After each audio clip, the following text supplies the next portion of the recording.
नमस्कार दोस्तों, आप सभी का हमारे चैनल शिक्षा साइट में बहुत बहुत स्वागत है। तो आज हम लोग हिंदी की पाठ्य योजना देखेंगे और ये पाठ्य योजना हमारी क्लास फर्स्ट के लिए होगी और इसका प्रकरण रहेगा 3 वर्ण वाले शब्द। तो हम लोग सबसे पहले दिनांक, विषय, चक्र, कक्षा, प्रकरण और अवधि इतना लिखेंगे। डेट हम लोग लिखेंगे, विषय में जो सब्जेक्ट हिंदी लिखेंगे और चक्र जो होगा कौन सा पीरियड है वो लिखेंगे। क्लास फर्स्ट के लिए पाठ्य योजना है तो क्लास फर्स्ट। फिर इसके बाद प्रकरण हमारा है 3 वर्ण वाले शब्द। फिर उसके बाद अवधि हमारी 30 मिनट या 36 मिनट कुछ भी हो सकता है। फिर इसके बाद हमारी जो पहली हेडिंग होगी वो होगी सामान्य उद्देश्य। सामान्य उद्देश्य में हम ये लिखेंगे कि ये विषय हम छात्र के सामने क्यों प्रस्तुत कर रहे हैं। तो सामान्य उद्देश्य में हम 4 से 5 उद्देश्य लिख सकते हैं। तो हमारा जो पहला उद्देश्य होगा वो होगा छात्रों में हिंदी भाषा के प्रति रुचि जागृत करना, और दूसरा जो सामान्य उद्देश्य है वो छात्रों में अक्षर पहचान की शक्ति बढ़ाना, और तीसरा है छात्रों के शब्द भंडार में वृद्धि करना, और चौथा है छात्रों के शब्द लेखन शक्ति में वृद्धि करना। फिर इसके बाद हमारी जो दूसरी हेडिंग होगी वो होगी विशिष्ट उद्देश्य। विशिष्ट उद्देश्य के अंतर्गत वो विषय के जो प्रकरण को हम छात्रों के सामने प्रस्तुत कर रहे हैं उसको प्रस्तुत करने का हमारा उद्देश्य क्या है, इसके लिए हम लोग विशिष्ट उद्देश्य लिखते हैं। विशिष्ट उद्देश्य में हम 2 से 3 लिख सकते हैं। तो यहाँ पर मैंने 2 विशिष्ट उद्देश्य लिखे हैं। तो पहला विशिष्ट उद्देश्य जो है छात्रों को 3 अक्षरों के मेल से बनने वाले शब्दों की जानकारी देना, और जो दूसरा विशिष्ट उद्देश्य है वो छात्रों की शब्द उच्चारण क्षमता को बढ़ाना।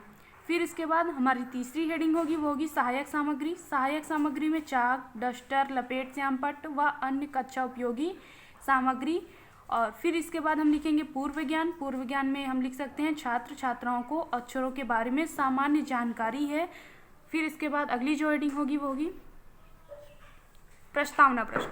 प्रस्तावना प्रश्न हम इसलिए पूछते हैं ताकि छात्रों के पूर्व ज्ञान का हमें पता चल सके। तो इसमें हम 3 कॉलम बनाएंगे। क्रम संख्या, छात्राध्यापिका क्रिया, छात्र अनुक्रिया।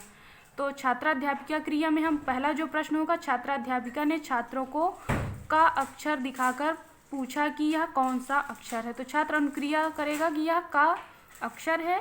दूसरा प्रश्न, छात्राध्यापिका ने छात्रों को ला दिखाकर पूछा कि यह कौन सा अक्षर है। तो छात्र अनुक्रिया करेगा यह ला अक्षर है। और तीसरा, छात्राध्यापिका ने छात्रों को माँ दिखाकर पूछा कि यह कौन सा अक्षर है। तो छात्र अनुक्रिया करेगा यह माँ अक्षर है।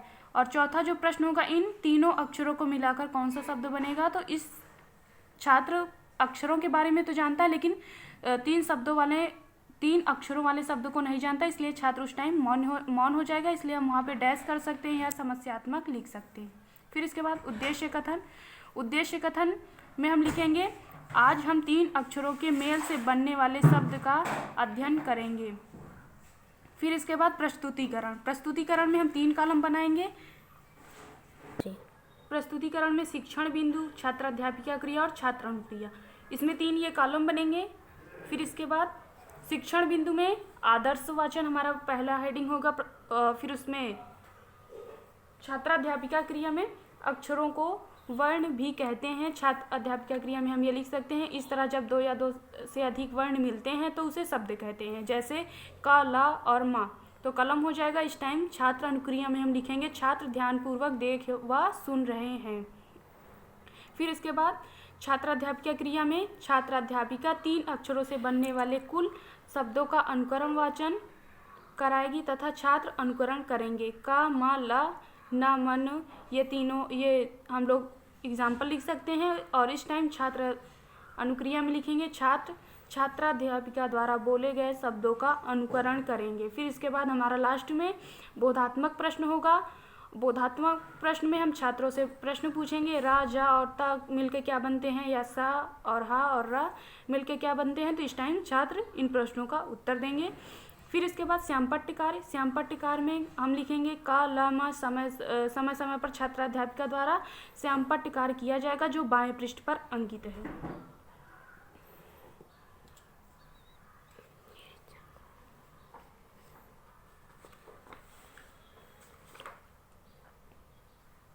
ये हमारा श्यामपट्ट कार्य होगा। दिनांक, विषय, चक्र, कक्षा, प्रकरण और अवधि। फिर इसके बाद अक्षरों को वर्ण भी कहते हैं और ये 3 एग्जाम्पल हम लिख देंगे। श्यामपट्ट कार्य ये इतना हो जाएगा। फिर इसके बाद अगली जो हेडिंग होगी वो होगी निरीक्षण कार्य में छात्राध्यापिका द्वारा कक्षा में घूम घूम कर लेखन कार्य का निरीक्षण किया जाएगा एवं छात्रों की त्रुटियों का सुधार किया जाएगा। फिर इसके बाद अगली जो हेडिंग होगी वो होगी पुनरावृत्ति प्रश्न। पुनरावृत्ति प्रश्न में हम ये 3 एग्जाम्पल जो हैं, 3 जो प्रश्न हैं इसको लिख सकते हैं, नहर, कलश और मटर को। इसको पुनरावृत्ति प्रश्न में छात्राध्यापिका द्वारा छात्रों से पूछा जाएगा। फिर अगली हेडिंग जो होगी वो होगी गृह कार्य, और गृह कार्य हमारी लास्ट हेडिंग भी होगी।